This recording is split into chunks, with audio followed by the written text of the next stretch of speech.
Abai Taman HAM itu podcast yang membahas tentang seputar kreativitas mahasiswa, lebih tepatnya pemuda sih.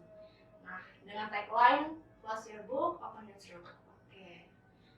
Nah, untuk narasumber saat ini kita kedatangan Kanda Ahmad Soleh. Biasa dipanggil apa nih Kanda? Apa ya? Bang. Bang, Pak. Kak boleh, Kang Soleh boleh.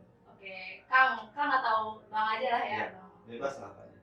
Ya, kita mau ngomongin tentang lika-liku perjuangannya Bang Soleh sih teman-teman, tentang bagaimana sih awal mula Bang Soleh menulis sampai sekarang menjadi editor dari Republika. Oke, mulai dari awal mula nulis kali ya Bang, dari SMA atau dari masih kecil titik gitu udah nulis gitu. Kalau nulis yang serius nulis dari SMA sudah mulai. Oke, SMA. Karena kenal bacaan buku itu waktu SMA. Kenal buku-buku sastra, novel kayak gitu waktu SMA waktu itu. Jadi suka-suka nulis lah. Dan zaman-zamannya era-era kegalauan kan SMA ya. Kegalauan. Dulu zamannya kayaknya ini deh, Raditya Dika gitu ya, Cinta dalam Kardus gitu. Nggak tahu deh kalau zamannya Bang Soleh itu gimana ya. Waktu zaman saya itu meledak-meledaknya novel-novel ayat-ayat cinta. Oh, ayat-ayat cinta. Yang semodel itu novel-novel religi kayak gitu. Berarti masih nggak terlalu tua ya. Mohon maaf. Iya. Terus untuk, oh ya tadi kan udah SMA berarti udah mulai nulisnya kayak cerpen atau gimana nih Bang? Awal nulis tuh puisi. Oh, puisi. Puisi, cerpen. Kalau cerpen itu kelas 2 SMA. Waktu itu dapat tugas dari guru bahasa Indonesia. Terus saya nyoba-nyoba nulis cerpen-cerpen yang humor ya, kayak komedi gitulah. Karena waktu itu bacaan saya masih yang kayak serial Lupus, terus komik-komik kayak apa namanya, komik-komik Doraemon, waktu itu masih kayak gitulah bacaan. Wah, mantap. Kemudian maaf nih teman-teman, ini podcast perdana kita ya, jadi aku belum kenalin, namaku Safana Zahira dan di sini aku masih bersama dengan editor kita Pak Soleh atau Bang Soleh. Nah, aku pengen tahu nih ke Bang Soleh, nulis apa sih yang paling berkesan gitu semasa SMA dulu? Nulis puisi, surat, terus cerpen. Surat cinta gitu maksudnya? Iya, zaman dulu belum ada WA. Oh, surat cinta. Kirain merpati pos guys. Oke. Suratnya maksudnya masih inget nggak gitu? Isinya ya enggak. Oh, enggak. Diary gitu, kayak gitu masih. Oh, karena diary. zaman saya SMA tuh belum ada handphone, belum ada media sosial kayak sekarang. Jadi masih apa namanya? Masih manual lah. Tulisan juga masih di buku gitu. Terus media buat mempublikasi tulisan juga masih mading gitu. Kayak gitu. Sekarang udah ada TikTok dan Reels ya guys. Nah, aku mau kenalin buku-bukunya Bang Soleh nih, ada di depan. Ya. Ada IMM Autentik, ada apa lagi tuh Bang, nggak kelihatan. Ada apa lagi? Ada 4 deh bukunya. Buku puisi. Ya. Di situ yang judulnya Memutus Wabah Pilu Menyemai Benih Rindu. Terus ada dua buku kumpulan esai. Yang satu judulnya Mengejak Sara Realitas, yang satu lagi Langgas Berbahasa. Jadi esai-esai bahasa, yang satunya esai-esai politik, sosial dan lain-lain. Wah, agak berat ya. Gimana nih menurut Bang Soleh, kan nulisnya juga campur-campur, ada yang gaul banget, ada yang juga berat gitu. Nah, kan kita sebagai milenial atau anak-anak Gen Z, kalau aku sih Gen Z ya, mohon maaf. Ya sebagai anak-anak muda gitu kan, kita pengennya menulis dan juga membaca hal-hal yang menarik, tapi tetap sedikit gitu. Maksudnya muatannya itu sedikit, tapi tetap berimpactfulnya besar. Nah, menurut Bang Soleh itu gimana sih biar mengemas itu menjadi sasarannya tuh audiensnya anak-anak muda? Ya kalau sekarang itu kan anak muda lebih suka baca di media-media digital ya. Di apa namanya, handphone, di website dan sebagainya.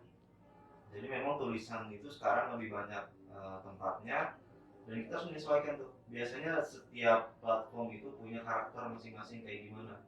Mulai dari panjang tulisannya kayak gimana, terus gaya bahasanya seperti apa gitu. Jadi tergantung kita mau pilih segmentasi yang mana. Kalau untuk anak-anak milenial ya pasti populer ya, tulisan-tulisan populer, kemudian apa namanya sastra gitu. Kalau untuk tulisan-tulisan berat masih sangat terbatas sih pembacanya. Pembacanya masih sangat terbatas gitu ya kalau tulisan berat. Oke. Iya sekarang kan banyak banget ya bang, kayak nulisnya tuh orang-orang pasti di Wattpad dan itu tuh ya ceritanya romantis, tapi romantisnya 21 plus gitu ya. Nah itu kan sangat miris ya bang, karena yang baca juga anak-anak masih muda gitu, masih SMP, SMA. Nah dengan adanya banjir informasi seperti itu, memang sih menjadi hasanah yang luas bagi orang-orang untuk mengenal literasi kan. Tapi menurut Bang Soleh gimana nih melihat karya-karya seperti itu? Ya itu kan kembali ke pasarnya ya. Setiap tulisan ada pasar pembacanya. Misalnya saya nulis puisi, puisi itu sasaran pembacanya siapa? Nggak mungkin orang yang nggak suka baca puisi, pasti mereka yang bergelut dengan dunia sastra, yang sehari-hari suka dengan diksi-diksi baru di puisi itu seperti apa, pasti kayak gitu. Begitu juga dengan cerita-cerita di Wattpad, di aplikasi-aplikasi lainnya mungkin yang laku biasanya cerita-cerita berbau-bau sinetron gitu kan, dramatis, kemudian ada unsur-unsur sensualnya misalnya, ya itu ada pasarnya sendiri. Pasti semua ada audiensnya ya, cuma untuk menyaring itu kan kadang anak-anak muda masih belum paham. Yang penting tuh fantasi mereka terpenuhi gitu, dan juga ya untuk masalah insight baru mereka sih kayak agak bodo amat kayaknya. Menurut Bang Soleh nih, biar membuka apa namanya membuka aura ya membuka apa namanya rasa ingin pengetahuannya, rasa ingin pengetahuan sih, jadi membuka udah nge-lag guys. Jadi ingin seperti membuat rasa penasaran anak-anak muda itu lebih maju lagi gimana? Ya sebetulnya gini, kalau kita bicara literasi anak muda yang harus membaca atau membaca hanya sekedar hiburan dan sebagainya, itu tidak bisa kita hindari gitu kan. Cuma kita kembali lagi, kalau kita mau meramaikan jagat informasi ini dengan sesuatu yang positif, sesuatu yang bernilai edukasi, ya kita harus jadi kreatornya gitu. Sekarang kita mengkritik misalnya, oh di media banyak sekali cerita-cerita yang atau informasi-informasi yang kurang edukatif misalnya. Nah di apa namanya, selain kritik itu apa yang kita buat? Kita sebagai orang yang punya kesadaran itu kita harus bikin, ya kayak misalnya kita bikin komunitas Taman HAM. Taman HAM punya tamanham.com ya, tamanham.com.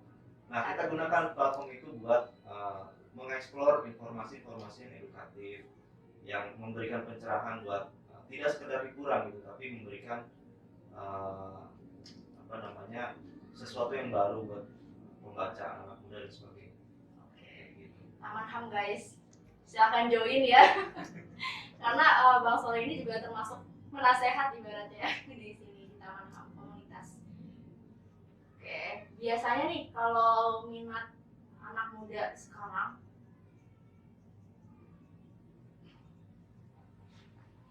ya biasanya kan kalau minat anak muda sekarang apa yang abang pandang gitu, cari tahu gitu, agar mereka itu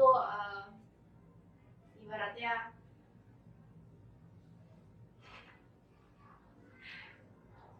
mungkin kayak pesan apa yang ingin abang sampaikan ke anak-anak muda gitu? Ya kalau anak muda sekarang sudah pasti kita hidup di era yang banjir informasi, apa namanya, informasi negatif banyak, hoaxnya banyak, kemudian informasi-informasi itu gampang sekali menyebar gitu. Dan kita kadang, saya sendiri kadang nemuin orang-orang yang entah dia sengaja atau enggak nyebar hoax di grup misalnya, kemudian ketika kita tegur dia malah tidak menghapus postingannya, tapi malah ya udah biasa-biasa aja gitu, tidak merasa bersalah. Nah, saya rasa yang kayak gitu harusnya kita edukasi anak-anak muda sekarang itu kalau dapat informasi dibaca dulu atau diteliti dulu nih informasi hoax atau bukan gitu. Jadi yang pertama itu, jadi kesadaran anak muda terhadap informasi itu masih sangat minim. Jadi di tengah arus informasi kesadaran kita masih minim nih gitu. Makanya beberapa waktu lalu Microsoft sempat memunculkan itu kan survei penelitian yang menunjukkan bahwa Indonesia termasuk salah satu negara yang netizennya itu paling tidak sopan, tidak beradab gitu kan. Nah, berarti kan ini ada masalah gitu di tengah situasi yang seperti ini. Kita harusnya seperti apa nih orang-orang yang melek informasi itu harusnya kayak gimana gitu. Kemudian kalau ditanya pesan apa ya, pasti saya sangat menyarankan teman-teman itu untuk lebih terbuka terhadap informasi, jangan mudah percaya ya. Kita harus skeptis kalau dapat link berita judulnya apa, jangan langsung kita nilai itu sebagai kesimpulannya gitu. Kita harus baca dulu beritanya, kita baca lagi di media lain seperti apa beritanya gitu. Karena biasanya apalagi media online itu menyajikan berita hanya dari satu sudut pandang, kebanyakan kayak gitu, satu sudut pandang, satu ibaratnya satu kepingan puzzle itu kan nggak bisa mewakili keseluruhan gambar gitu. Nah, jadi kalau kita mau menyimpulkan satu perkara, kita harus mengumpulkan puzzle-puzzle itu. Kita baca informasi yang lain, kita baca dari perspektif yang lain, kayak gitu. Jadi lebih banyak membacanya lagi gitu. Dan juga lebih banyak faedahnya sih kalau sopan ya teman-teman. Ya bisa aja dikurangin kan penjaranya. Nah kalau misalnya itu kasus yang sana-sana. Kita bahasnya tetap literasi ya guys. Nah untuk kan ini kan di masa sekarang ya bang. Kalau di zaman dulu nih, masanya abang gitu, nggak zaman dulu banget sih ya, masih beberapa tahun yang lalu gitu kan. Nah saat di titik remaja saat ini, apa sih yang abang lakuin selain dengan menulis gitu? Main. Iya, saya zaman SMA mungkin nggak kayak anak zaman sekarang ya yang sudah kenal gadget, apalagi sekolah sekarang banyak yang masih online ya, sekolah kuliah banyak yang online. Kalau zaman saya SMA itu masih banyak waktunya main gitu, pulang sekolah nggak langsung ke rumah, misalnya main sama teman gitu. Kita habiskan waktu ya paling bandel-bandelnya main PS lah gitu. Main PS, main game, atau paling kalau lagi produktif misalnya kita main band misalnya kayak gitu. Kayak gitu. Jadi sebenarnya kalau bicara informasi kemudian kebiasaan anak-anak muda jelas berbeda dengan anak-anak muda ini ya. Karena ya itu tadi, kita belum kenal dekat dengan gadget dan internet pun masih susah waktu itu. Oke. Jadi masih main-main guys, tapi ya ternyata main-main juga punya visi misi yang jelas gitu. Kalau Bang Soleh kan terbukti sekarang udah jadi editor di Republika dan juga jadi penasihat lah di Taman HAM ini. Nah kalau dari suka duka abang tulis gitu, mungkin dulu ada suka dukanya apa gitu, bisa diceritain ke teman-teman Taman HAM? Ya kalau nulis, kalau saya berawal dari suka ya, nulis itu ya karena suka. Dari mulai nulis catatan harian, diary. Kalau zaman sekarang kan nulisnya biasanya di status medsos ya, di mana gitu. Zaman dulu tuh masih di buku khusus gitu, atau di buku pelajaran paling belakang biasanya. Tapi pakai binder gitu nggak sih Bang? Enggak, kalau zaman dulu enggak. Tuker-tukeran binder enggak? Enggak, saya nggak ngalamin. Kayak gitu tua banget. Saya ngalamin kok, tapi iya. Berarti jadul juga. Iya. Masih mengadopsi Bang. Iya. Kalau saya enggak, kalau itu enggak. Cuma ya kalau menulis itu berawal dari suka. Kemudian waktu SMA pernah juga jadi pengurus mading waktu itu ya. Pengurus mading, kemudian disitulah saya mulai mengeksplor kegemaran menulis sastra, cerpen, puisi. Saya mulai produktif di situ. Mulai produktif. Kemudian ketika masuk kuliah, saya ambil jurusan bahasa Indonesia juga kan, bahasa dan sastra. Nah, di situ justru tambah tambah semangat gitu, karena saya ketemu teman-teman yang satu frekuensi kalau bicara sastra gitu. Kemudian ketemu juga dosen-dosen yang ternyata punya karya gitu. Jadi semakin terpacu untuk bikin karya terus menerus kayak gitu. Kalau dukanya ya duka dari menulis itu ya kadang-kadang kita nulis dan dibilang apa ya, kalau nulis puisi kan biasa dibilang lebay, puitis, jaga, galau misalnya gitu. galau mulu kerjanya. Iya gitu. Jadi saya pernah berada di fase yang nulis puisinya itu nggak kegalau-galauan gitu ya. Padahal ya itu bagian dari apa ya, menangkap keindahan puisi itu dari situ. Kita harus melibatkan perasaan itu gitu. Meskipun yang kita kritik misalnya soal korupsi bansos misalnya, tapi kalau kita menyampaikan itu dengan apa namanya, to the point, itu kan jadi kurang estetik. Nah makanya kita coba tarik dari menggunakan sesuatu yang kalimat-kalimat atau kata-kata yang Indah. mengandung emosional kayak gitu. Tapi kalau misalnya emosional kayak estetika di puisi untuk politisi atau untuk kritik kepada pemerintah kan kayak kurang gitu ya bang. Nah justru orang-orang juga pakai cara satir juga lebih kurang lagi gitu. Nah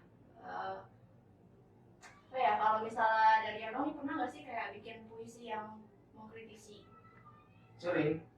sosok di atas itu? Sering.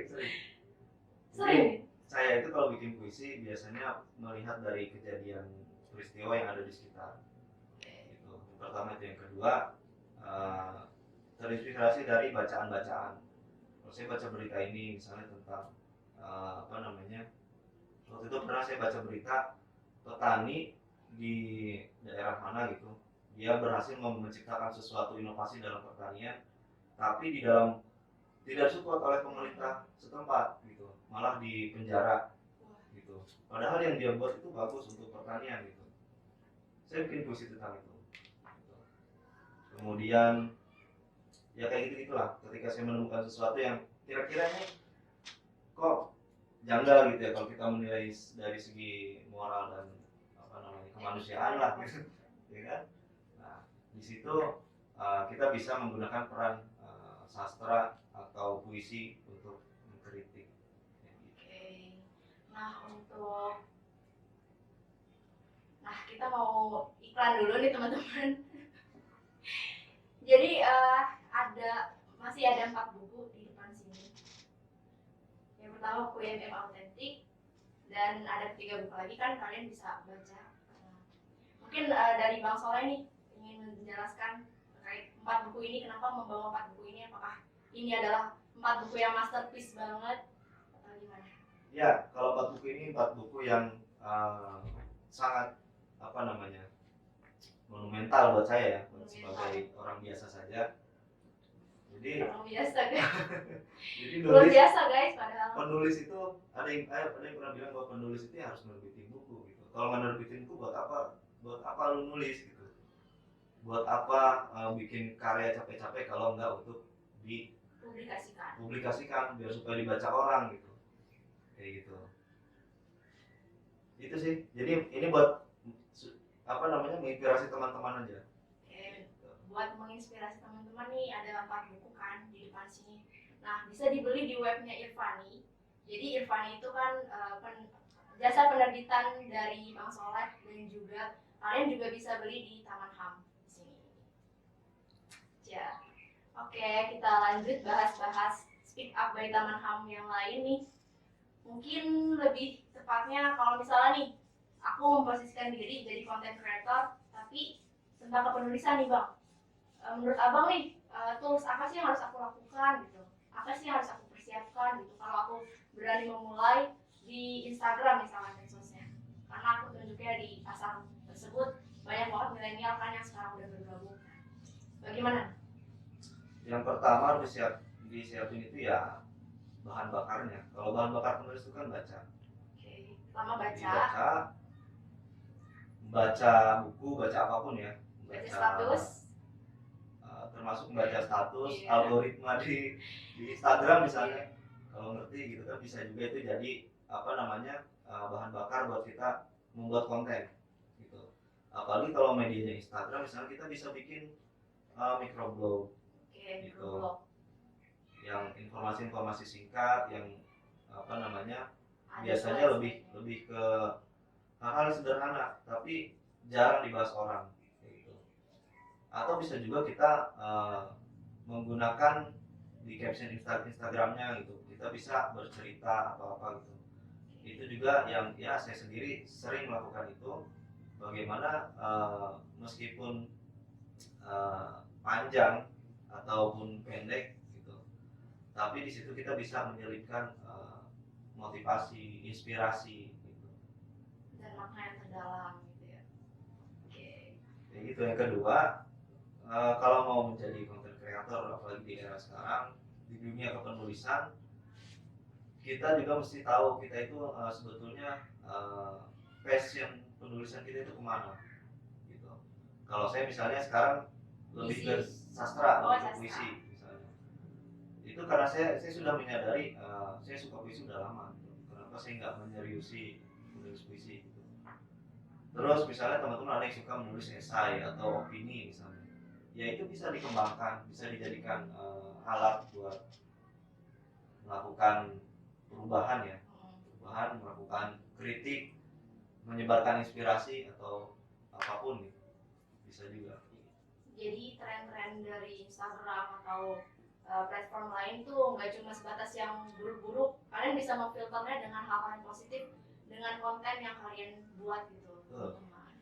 Nah, panggilan teman-teman Taman Ham tuh Hammers ya. The Hammers. Kalau boleh apa sih Kak?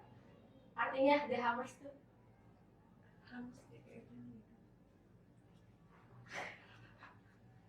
Lupa. Himpunan mahasiswa harusnya kan ituan. Nggak usah kali ya. Nggak apa-apa. Ini nggak usah di tag aja. Cut. Dikat aja Kak.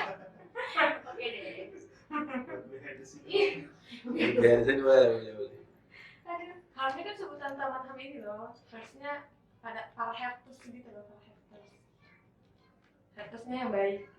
Meja pengakuan baik. Apa tadi yang kamu bilang? menjaga keadilan ini. Keadilan. Menjaga keadilan. Lalu. Heeh. Dikat aja Kak. Itu ada palusida apa di sini? Di belakang ada soalnya Pak.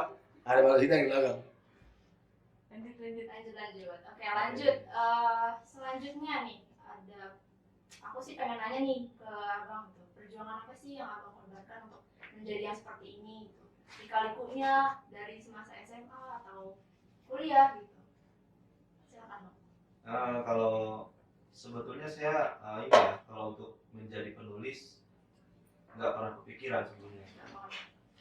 Nah, tapi ketika saya masuk kuliah, saya mulai ketemu orang-orang yang menerbitkan karya-karyanya. Di situ saya mulai ternyata jadi penulis itu juga bisa, kita orang yang biasa-biasa itu bisa gitu. Bukan public figure, bukan apa, kita bisa menjadi penulis gitu. Karena sekarang sudah banyak platformnya dan sebagainya. Nah, ditambah lagi saya juga diajak gabung banyak komunitas gitu. Salah satunya Taman Ham, ya. kemudian Madrasah Digital gitu. Terus di IMM juga budaya menulis itu sangat menuntut saya untuk menulis gitu. Dan di komunitas sastra juga kayak gitu sih paling. Oke, kalau dari aku juga nih bang, kan banyak orang yang kayak menstigmanya tuh kalau penulis dia harus nulis buku. Apakah semua orang yang pengen disebut dengan penulis, bukan pengen sih, jadi kayak ingin menjadi seorang penulis harus menerbitkan buku gitu? Menurut abang gimana? Ya kalau menurut saya penulis itu harus menerbitin buku. Karena kalau kita bicara apa namanya profesi yang lain misalnya, orang yang sekedar mengajar, apakah dia disebut guru? Enggak kan? Enggak. Dia harus masuk sekolah, harus punya jam pelajaran dan sebagainya. Begitu juga penulis gitu. Meskipun dia nulis di media sosial banyak-banyak misalnya panjang-panjang, tapi ketika dia nggak punya karya yang kelihatan bentuknya gitu, apalagi yang ada lagi yang memaknai penulis itu ya yang hidup dari penulis, artinya dia dapat uang, dia dapat kehidupan dari hasil menulisnya gitu. Jadi kalau bagi saya penulis itu ya harus punya karyanya, harus ketika dia ingin mengubah sesuatu, dia dengan tulisan itu dia bisa mengubah, dengan buku itu dia bisa mengubah keadaan yang dia rasakan gitu kan. Gitu. Tapi kalau untuk profesi saat ini kan Bang banyak banget tuh, ada content writer lah, copywriter, belakangnya writer gitu. Tapi sebenarnya beda-beda kan, ada kalau content writer itu nulis konten, kalau copywriter itu lebih ke periklanannya. Nah, menurut Abang kalau yang kayak gitu-gitu bisa disebut dengan penulis nggak? Ya, content writer, penulis yang mungkin itu bagian dari profesi penulis. Ghostwriter juga ada kan, dia menulis buat orang lain gitu, ada juga kayak gitu. Kalau jadi tugas itu juga kan dia ada kayaknya, tapi jangan ditiru teman-teman. Kira mau hubungi nggak ada iklan untuk hal tersebut. Oke. Lanjut Bang. Oke. Gimana tuh tadi? Berarti profesi hanya sebatas profesi tuh. Ya. Tapi untuk kayak feel-nya itu lebih berasa tuh saat kita menerbitkan sebuah buku gitu. Betul. Ya. Jadi buku itu kan menjadi representasi dari apa yang kita pikirkan dan apa yang kita rasakan. Gitu. Kalau sekedar membuat konten iklan, konten YouTube naskah atau skrip YouTube misalnya, ya itu juga termasuk karya juga yang pasti semua karya punya nilai gitu kan, punya dampaknya juga buat setelah karya itu dipublikasikan. Nah tapi untuk sebagai penulis yang butuh juga ruang buat menuangkan kegelisahannya, mencurahkan isi hatinya, dengan bikin karya sendiri itu bisa lebih dahaga batin atau apa ya namanya? Pokoknya ketenangan batin itu dia dapat gitu ketika dia berhasil menerbitkan karyanya sendiri. Oke, buat teman-teman nih yang ingin menerbitkan karyanya menjadi sebuah buku, bisa menghubungi Bang Soleh nih di bawah ini. Jadi Bang Soleh kan punya jasa penerbitan, yaitu penerbit Irfani. Oke, dan Bang bisa dapetin infonya di irfanibuku.com. Terus kemana aja nih Bang? Maksudnya selain di satu website itu ada Instagram lain? Ada di Instagram namanya @penerbitirfani. Ya, oke. Dan ini pertanyaan terakhir sih Bang, ada dari request dari seseorang. Nah, harapan untuk Taman HAM dan juga anak muda masa kini nih gimana Bang? Harapannya tentunya saya berharap anak muda sekarang lebih akrab lagi dengan dunia literasi. Terutama membaca, kemudian menulis. Jadi saya pernah dapat pesan gini, kejahatan yang terorganisir itu kan bisa mengalahkan kebaikan-kebaikan. Gitu. Contohnya buzzer lah, buzzer itu kan kejahatan yang terorganisir di dunia informasi.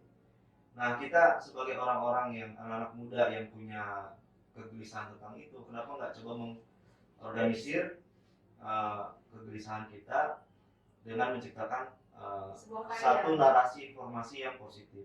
Kita lawanlah buzzer-buzzer itu. Kalau ada buzzer yang menyebarkan hoax dan sebagainya, kita harus menjadi buzzer yang menyebarkan kebaikan, menyebarkan inspirasi, menyebarkan motivasi.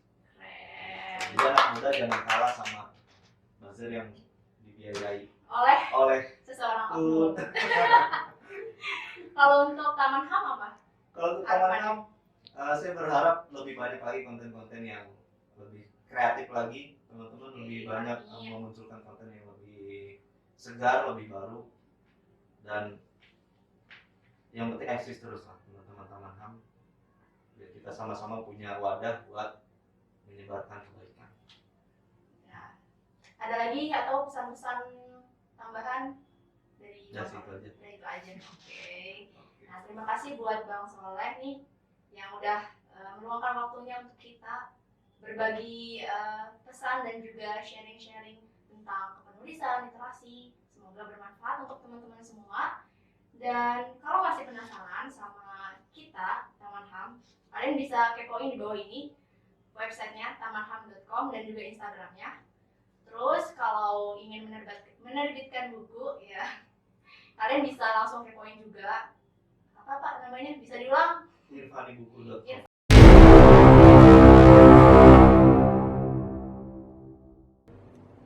Tuh 2. Kan suruh ngomong.